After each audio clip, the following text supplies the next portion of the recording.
Hey everybody, it's March 2013. Today I'm just going to do a quick little update, show you some of the stuff I've been working on, a couple new things I've got, and some projects I'm working on upstairs. So let's get started.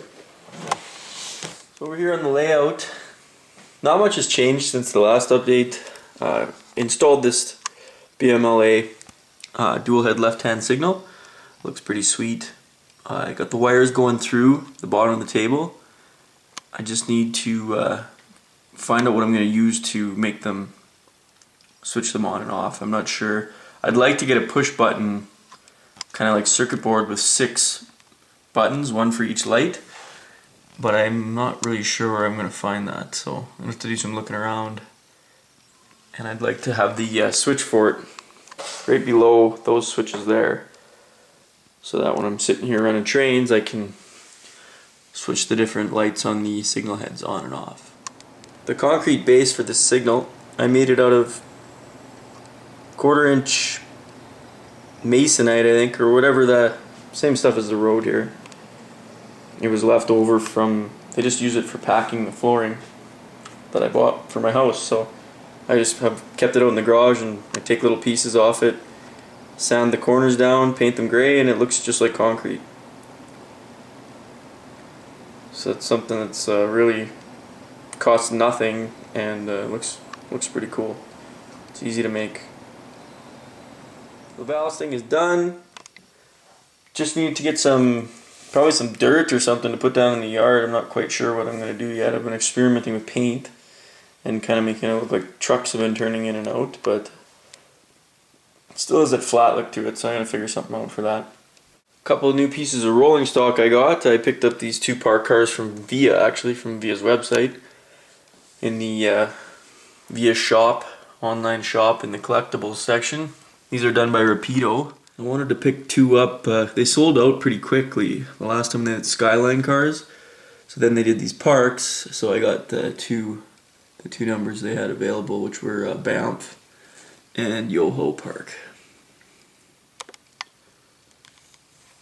Pretty nice cars.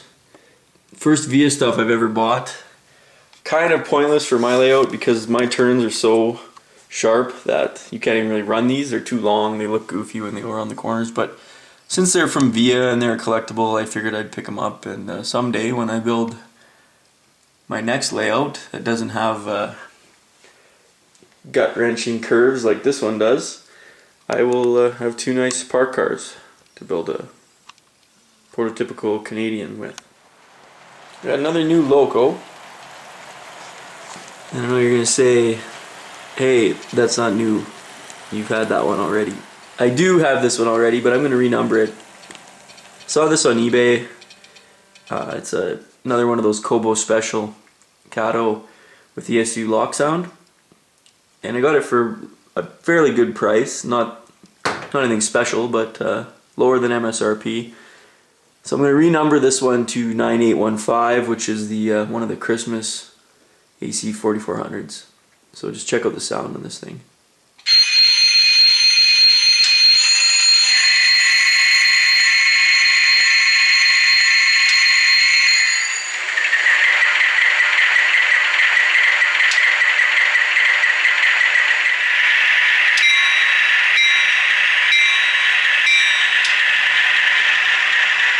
So I've been experimenting with running DPU on my layout. There's the other 9608.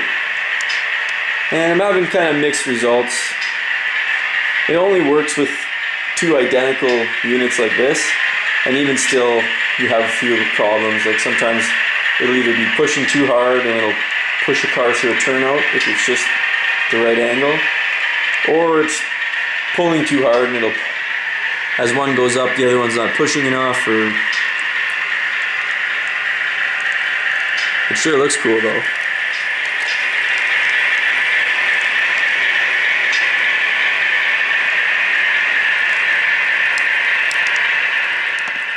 Only side note here, for all the hardcore Canadian rail fans out there, the Canadian Trackside Guide 2013 edition is out by Bytown Railway Society. This thing is a must-have if you are rail fanning in Canada. You You have to buy this book. I look forward to it every year. It's such a good book. So if you don't have yours yet, go out there and get one. They do sell out fast. I remember they sold out last year in a month or two. So if you don't have yours, make sure you get on it. So that's pretty much everything that's new down here. Upstairs I got a few projects I'm working on. I'll show you. This 75i, I actually got the decoder. It will be in on Monday. So I'm going to pick it up in Calgary. And I'll have DCC and Tsunami sound going in this thing. So that's kind of exciting. I'm looking forward to running that unit on my layout. But that's everything down here. Let's pop upstairs, take a look at what's going on my workbench. So if you live up in Canada like I do, and you look at your back window and this is what it looks like, it is a good day to not go out there. Instead, hang out in your office with your roll up the rim to win, some YouTube train videos from the summer, and get your model railroad on.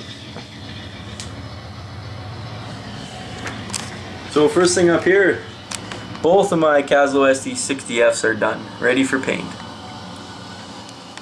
They look pretty awesome, just the way they are now, tied up together. Of course, the second one I got a little bit better at bending the handrails, so this one, see, this is the first one I did. It's not too bad, they're not really perfect though. But then this one, boom, look at that. I also went with the Details West plow for this one. It's better than the Kaslo one. The Kaslo one's too big. Compare there.